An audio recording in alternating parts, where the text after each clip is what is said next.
ओम श्री गिरिजासुताय नमः।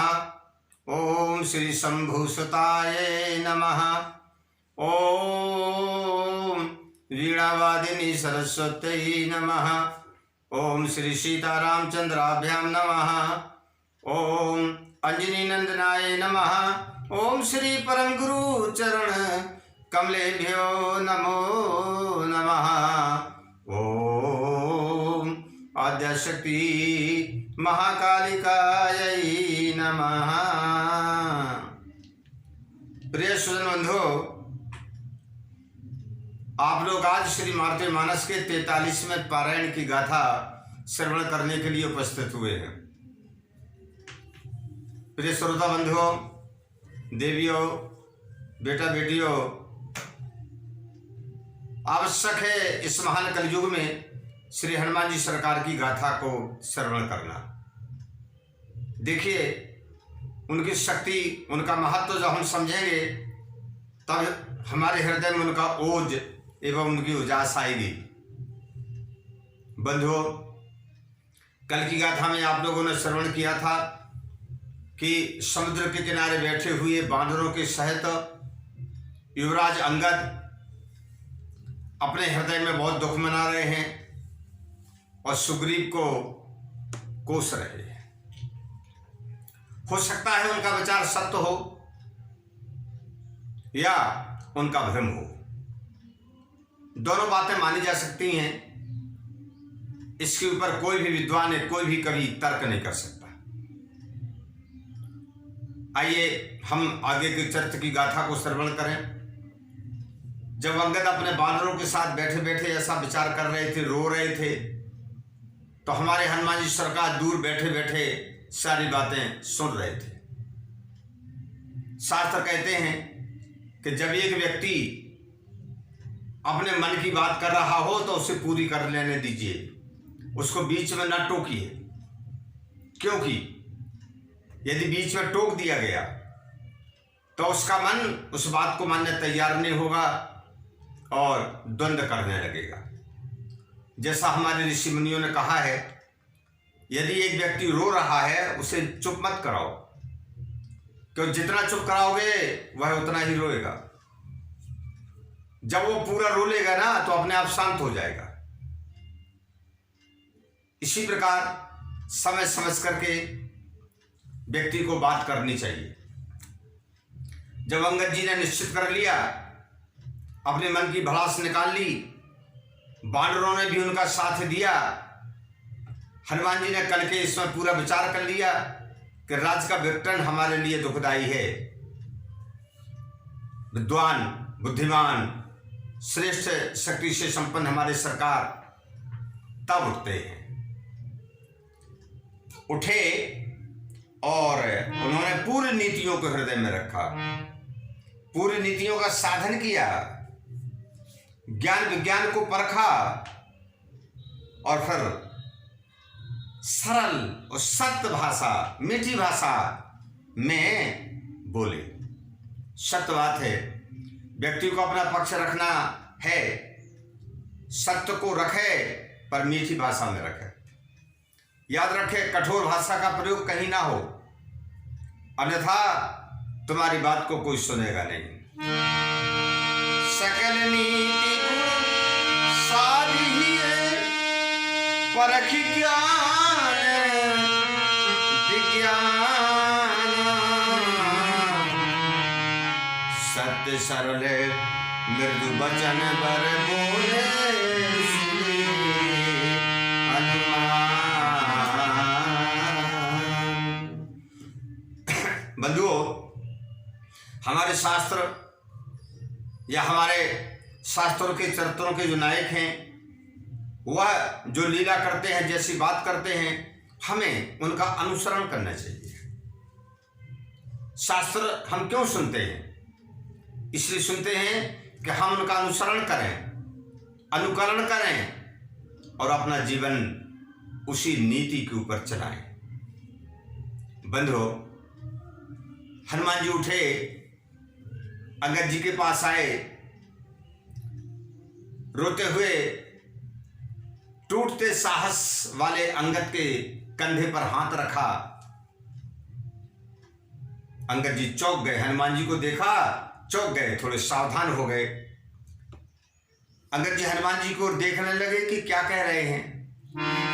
हनुमान जी कहते हैं, सावधान चित्ते सुने जो विराजो, सबहि भांति शुभ करो सब काजो। हनुमान जी सरकार ने कहा, युवराज सुनो, मैंने तुम्हारी पूरी बातें सुनी है। तुमने जो कहा है सत्य कहा है। वाह, यह कितना मार्मिक शब्द है। हाँ, किसी को भी यदि समझाना है तो उसके पहले बोलो तुम सही बोलते हो। ऐसा कहने से उसका मन तुम्हारे प्रति आकर्षित होगा। फिर मीठी वाणी में समझाओ कि कहा तो तुमने सत्य है, लेकिन यदि ऐसा किया जाए तो और अच्छा रहेगा। हाँ, यदि ये नीति हमने अपने जीवन में अपना ली, यदि हमने ये नीति अपने जीवन में अपना ली, तो समझ लीजिए कि हम कहीं भी परास्त नहीं हो सकते। विचार करिए, ये नीति हमारे लिए बड़ी सुखदायी है। अंगद जी बोलते हैं, आप हमारे श्रेष्ठ हैं, आप समझाएं कि हम सत्य कहते हैं या असत्य कहते हैं, हमें क्या करना चाहिए।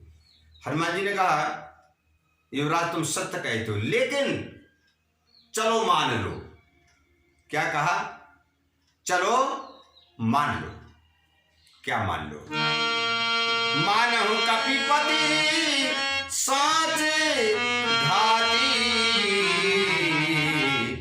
तदपि मुकुट पूजक बहु भांति, तदपि मुकुट पूजक सब भांति।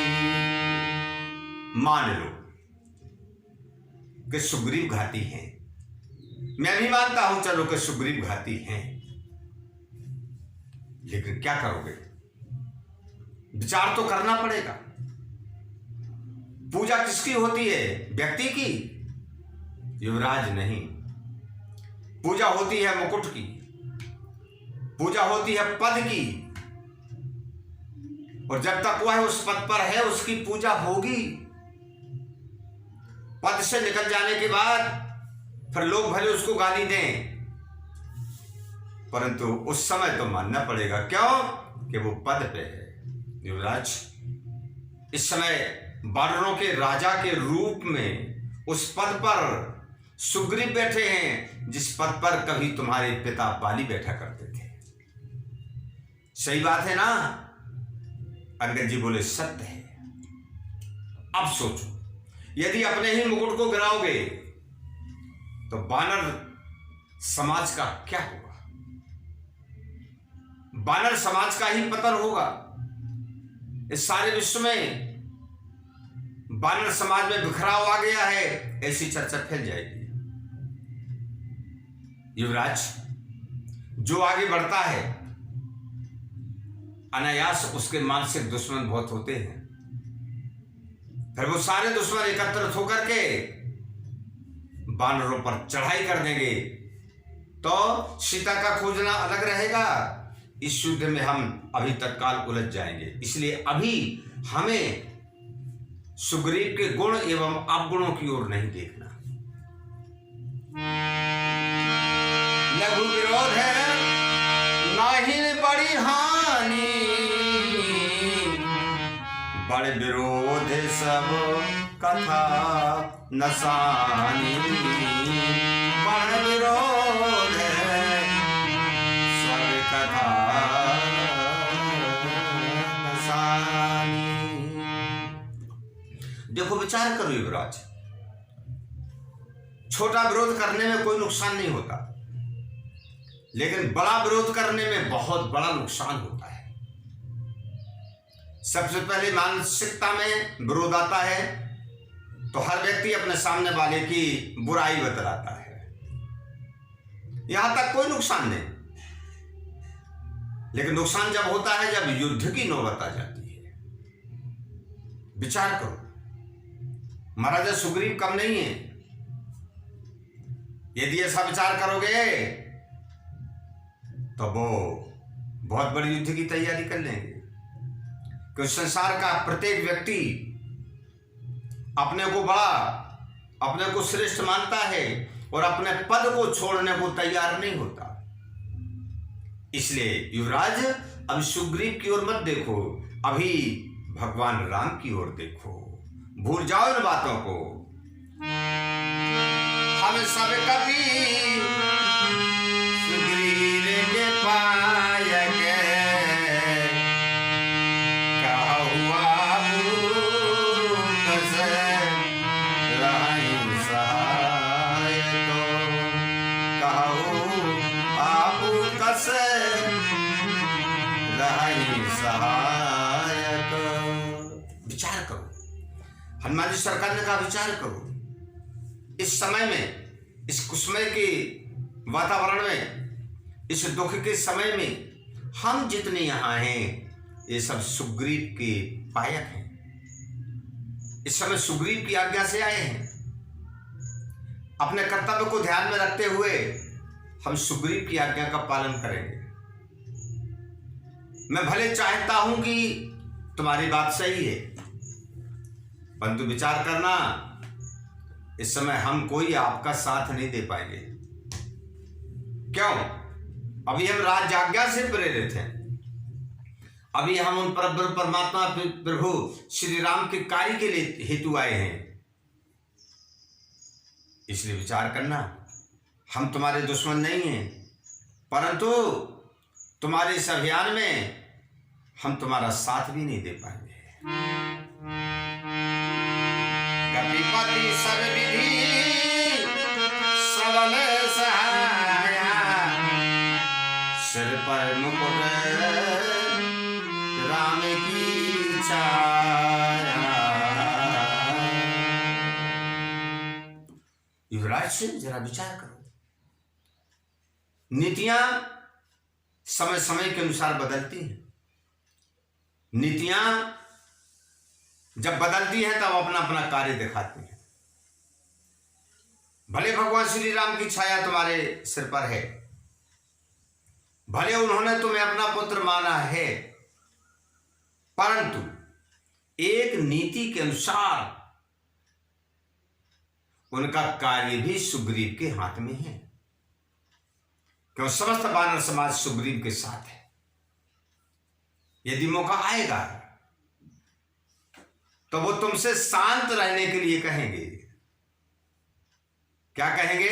युवराज शांत हो जाओ, हमने तुम्हारी बाहें पकड़ी। भगवान पूछेंगे हमने तुम्हारी बाहें पकड़ी? तुम कहोगे हां। वो कहेंगे तो तुम्हें कोई मार नहीं सकता, ये मेरा वचन है। परंतु सीता की खोज में यदि विरोध उत्पन्न करोगे, सीता की खोज में यदि विरोध उत्पन्न करोगे, तो बताओ हम तुम्हें अपना पुत्र कैसे मानेंगे? तुम्हारा कर्तव्य है सीता माता का पता लगाना, ऐसा कहेंगे। क्यों? इस समय चरित्र लीला में उनके चरित्र में साथ देना हमारा कर्तव्य है। युवराज, यदि तुम गुहा में छिप जाओगे, मान लीजिए तुम गुहा में छिप गए, चलो छिप गए, तो राम कार्य से विमुक्त हो गए कि ना? हाँ हो गए। अब बताओ ना, हो गए कि ना? हाँ हो गए। तो तुम कैसे राम भक्त माने जाओगे? बताओ जरा, कैसे माने जाओगे? कैसे भक्त परायण माने जाओगे? अपने प्राण बचाने के लिए छिप गए? नहीं नहीं युवराज, राम सेवकों का आचरण नहीं है। निपटेंगे सुग्रीव को बाद में देखेंगे। अंगद में चेतना आई थोड़ी, बोलिए ना मैं गलत बोल रहा हूं? बोले नहीं, अब मेरी समझ में आ रहा है आप सही कह रहे हैं। एक बात तो सुनो, भगवान कहते, हनुमान जी कहते एक बात तो सुनो, क्या तुम्हें अपनी माता पर भरोसा है कि वो तुम्हारा साथ देगी? है क्या? अंगद जी कुछ उत्तर नहीं दे पाए, बोले नहीं देगी। क्यों नहीं देगी? इस समय वो सुग्रीव की पटरानी बन के बैठी हुई है। वो मौका पर सुग्रीव का साथ देगी। क्या कहेगी? बड़े हो गए हो, खेलो खाओ, अपना जीवन अपनाओ, अपना करो, अब तुम विरोध क्यों कर रहे हो? ध्यान रखना, मेरी बात पर गौर करो। माँ तो तुम्हारी बाली पटरानी, रही आज कपीपति की थानी, रही आज कपीपति की थानी।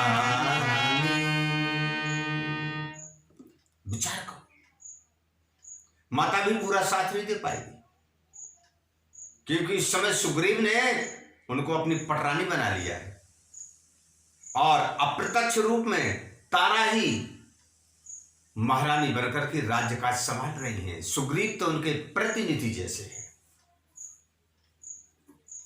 तुम क्या सोच रहे हो? गुफा में छिप जाएंगे? यहां सुग्रीव नहीं आ पाएंगे? हाँ, सुग्रीव नहीं आ पाएंगे, मैं जानता हूं। जब हम बानर वहां से निकल नहीं पाए तो सुग्रीव भी नहीं आ पाएंगे, और आ पाएंगे तो जा नहीं पाएंगे। परंतु राम तो परमात्मा है, उनकी छोड़ दो। यदि भगवान ने थोड़ी सी आज्ञा दे दी तो क्या तुम्हें पता है लक्ष्मण जी की शक्ति के विषय में? पता है? पता है? नहीं है। बोले वो लक्ष्मण जी जब थोड़ी तेज आवाज में बोले थे तो देवता लोग कब गए थे? हाँ, चित्रकूट में जिस समय क्रोधोत्तर का लक्ष्मण बोले थे तो पूरा ब्रह्मांड कांप गया था। युवराज, यदि वो वहीं से बैठे बैठे एक बाण चला देंगे, यह गिरी गुहा लखन के बाना, निमिष मध्य होए धूल समाना, निमिष मध्य होए धूल समाना। एक पल में न इन पहाड़ों का पता चलेगा, न उस गुफा का पता चलेगा, न उस मैदानों के नगर का पता चलेगा। सब यहां मैदान ही मैदान दिख जाएगा, कहीं नहीं छिप पाओगे। ये भय भी दिला दिया, समझा भी दिया, माता के विषय में बोल दिया, खुद के विषय में बोल दिया। अंगद का मनोबल टूट गया। किसी का मनोबल तोड़ना नहीं चाहिए, परंतु यहां जरूरी था। उनका मनोबल टूट गया और उनकी आत्मा में ज्ञान जाग गया। वो अपने युवराज के रूप में लौट आए। हनुमान जी ने कहा सुनो, एक बात और सुनो, संसार की नीति क्या है? कोई ये समझे कि जनता ये हमारी है, ये उसकी भूल है। हाँ, यदि तुम बढ़ रहे होगे तो तुम्हारी जय जयकार करेगी, यदि तुम गिरने वाले होगे तो तुम्हें गाली देगी। इस संसार की प्रजा किसी एक के साथ कभी न चली है न चलेगी। ये इस जंगम की नीति है।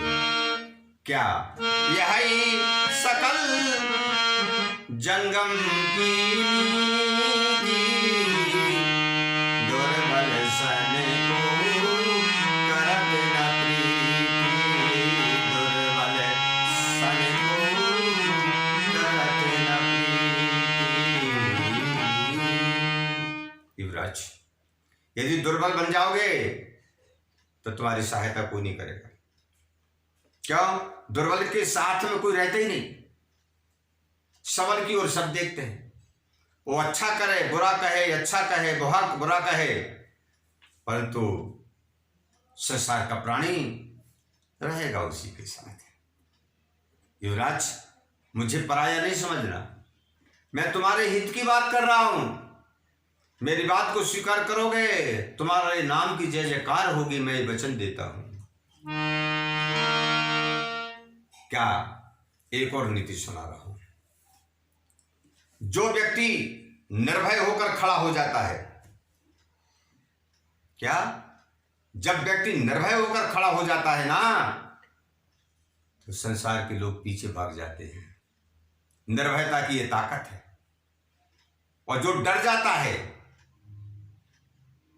संसार के जीव उसका पीछा करते उसे और डराते हैं और पीछे लग लग करके भय पैदा करते हैं। इसलिए भागना नहीं है, इसलिए डरना नहीं है। हमें सीना तान के खड़ा होना है। जिस संकल्प को लेकर आए उस संकल्प की पूर्ति करके जाना है। अवधि समाप्त हो गई, हो जाने दीजिए। उसके बाद यदि सुग्रीव कोई घात करने की तुम्हारे प्रति सोचेंगे तो मैं वचन देता हूं कि सबसे आगे मैं खड़ा हो जाऊंगा। विश्वास है? देखिए, डरपत मन डर और डराई,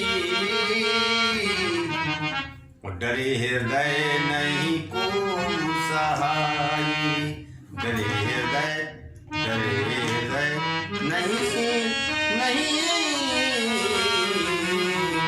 को सहाय।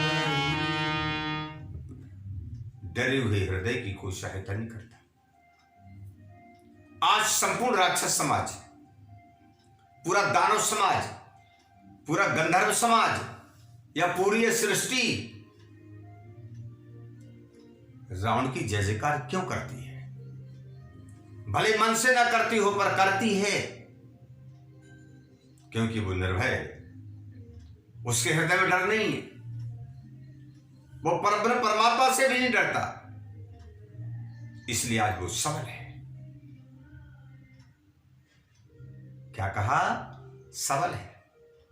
युवराज, इसलिए मेरा एक सुझाव है।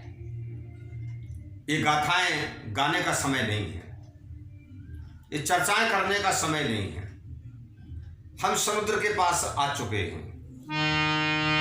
आस विचार सवे सोच बिहाई, राम काज हित करहु पाई। राम काज हित करहु पाई। युवराज, इस प्रकार सोच को दूर करके प्रथम लक्ष्य को अपने हृदय में धारण करो। भगवान श्री राम का जो कार्य लेकर हम आए हैं उसमें सहायक बनो। भगवान राम की कृपा होगी जब उनका कार्यक्रम हम कर देंगे, फिर कौन तुम्हारे ऊपर आंख उठा सकेगा? पहले अपने प्रभु के मन को तो जीतो। प्राण बचाकर छिपने में इस संसार के अंतर्गत कोई जश्न नहीं मिलेगा। इतिहास तुम्हें डरपोक कहेगा। अपने पिता की ओर देखो, कितने निर्भीक थे तुम्हारे पिताजी। इतने निर्भीक उन्होंने रावण को कांख में दबा लिया था। इतने निर्भीक सुग्रीव की गिनती क्या? इतने निर्भीक कि कहना तो नहीं मुझे चाहिए, लेकिन कह रहा हूं, भगवान श्री राम को भी वृक्ष की ओट लेकर मारना पड़ा, सामने वो भी नहीं जा पाए। तुम उनके पुत्र हो। अपने पिता की छवि को बनाए रखो। परिणाम की चिंता नहीं करो। व्यक्ति को परिणाम की चिंता नहीं करनी चाहिए। यदि संसार की दृष्टि में तुम गलत हो गए हो तब भी निर्भीकता से डटे रहो। हाँ, यदि धोखे से मुंह से कभी झूठा वाक्य निकल गया है तब भी निर्भीकता से डटे रहो, उसकी पुष्टि करते रहो। एक दिन तुम्हारी जय जयकार होगी। देवराज बहुत बड़े डरपोक हैं, इस कारण उन शास्त्रों में उनका जश्न नहीं लिखा गया। वो इतने डरपोक हैं कि देवराज की सिंहासन पर बैठने के बाद भी लाखों गालियां सुनते हैं। कोई कौवा कह रहा है, कोई कुत्ता कह रहा है, कोई मलिन कह रहा है, परंतु वो सुन रहे हैं। लेकिन हमें वैसा नहीं सुनना, हमें साहस से आगे आना है। शरणागत वत्सल प्रभु सब विधि सेवक पूरी, कपिपति तब पितु के सर से, सिर पर श्री रघुवीर। युवराज, परमात्मा भगवान श्री राम शरणागत वत्सल हैं। उन्होंने तुम्हें अपनी शरण में ले लिया है और वो सब प्रकार से अपने सेवक की दुख को समझते हैं। ऐसा नहीं है कि वो वहां बैठे बैठे तुम्हारे दुख को न समझ रहे होंगे, समझ रहे होंगे। उन्हें सब कुछ ज्ञान है। और फिर वानरराज सुग्रीव को तुम अपने शत्रु भाव से ना देखो। व्यक्ति जिस भाव से जिसको देखता है वह उसी भाव से दिखने लगता है। तुम उनको अपने पिता के स्वरूप में देखो। पिता के स्वरूप में देखोगे तो उसका प्रभाव उनके मन पर पड़ेगा।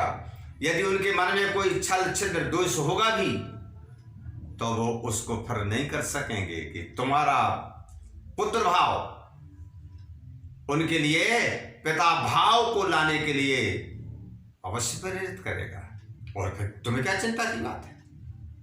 तुम्हारे सिर पर तो भगवान राम है ना। अपने परमात्मा के बल को क्यों भूल रहे हो? उनके सामने क्या तुम्हारा कोई कुछ बिगाड़ सकता है? इधर गुफा में छिपने में, इधर उपवास करके मरने में तुम्हें क्या मिलेगा युवराज? यदि राम का काज करने में मृत्यु हो जाए तो बहुत कुछ मिलेगा। इसलिए सावधान हो जाइए, राम काज करने के लिए खड़े हो जाइए। करहु करम मन बच कृमि सोई, हारे जीत पीर नहीं होई, हारे जीत पीर नहीं होई। हम सत्यता का कार्य करें, हार जीत की चिंता छोड़ दें। क्यों? जो सत्य मार्ग पर चलता है, अच्छा कार्य कर जाता है, वह हार भी जाता है तो उसकी प्रशंसा होती है। वह मारा भी जाता है तो उसकी प्रशंसा होती है, और जीत जाता है तब तो प्रशंसा होती ही है। और तीनों प्रकार से प्रशंसा का पात्र है युवराज। इसलिए राम का कार्य करें, उसमें मर जाएं तो दुख नहीं, हम विजय प्राप्त ना भी कर पाए तो दुख नहीं, क्योंकि प्रयास तो किया है। इतिहास यही कहेगा ना, भाई प्रयास तो किया है, सफलता नहीं मिली तो नहीं मिली। युवराज, इसलिए राम के कार्य करने में ही आनंद है। उठो, यदि मेरी बात अच्छी लगी हो तो खड़े हो जाइए। और अंतिम वाक्य बोलता हूं, यदि मेरी बात बुरी लगी हो तो गुफा में चले जाइए। मैं तो सीता राम के कार्य के प्रति निर्भय होकर के आया हूं, करूंगा। मुझे जीने और मरने की फिक्र नहीं। भयानस बस करम जो त्यागी, तेऊ कहावत परम अभागी, तेऊ कहावत परम अभागी। बोले अंतिम वाक्य सुनो, नीति क्या कहती है? भय यानी जो डर के कारण, आलस्य के कारण जो अपने स्वकर्म को त्याग देता है, संसार में वह अभागी कहलाता है। संसार में वह अभागी कहलाता है। तो क्या तुम अभागी बनने को तैयार हो? अभागी बनोगे? अंगद जी खड़े हो गए, मुझसे गलती हो गई, मैं अभागी नहीं बनूंगा। वचन सुनते उठे बैठी कपिंदा, सत्य वचन बोले कपि वृंदा, सत्य वचन, सत्य वचन। वचन सुनकर के अंगद जी उठ गए। सभी ने कहा सत्य वचन है, पूरे वानर बोल रहे हैं, सत्य वचन है। आज अंगद में साहस आ गया, अंगद का हृदय जागृत हो गया और अंगद जी का भय दूर हो गया, मलिनता दूर हो गई, सुग्रीव के प्रति मलिनता दूर हो गई सज्जनों, और वो खड़े हो गए। बंधुओं, आज की गाथा आप लोग यहीं तक श्रवण कर रहे हैं, वो कर चुके हैं।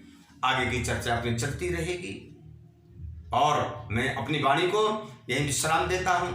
हमारे साथ सभी लोग बोले, हनुमान जी सरकार की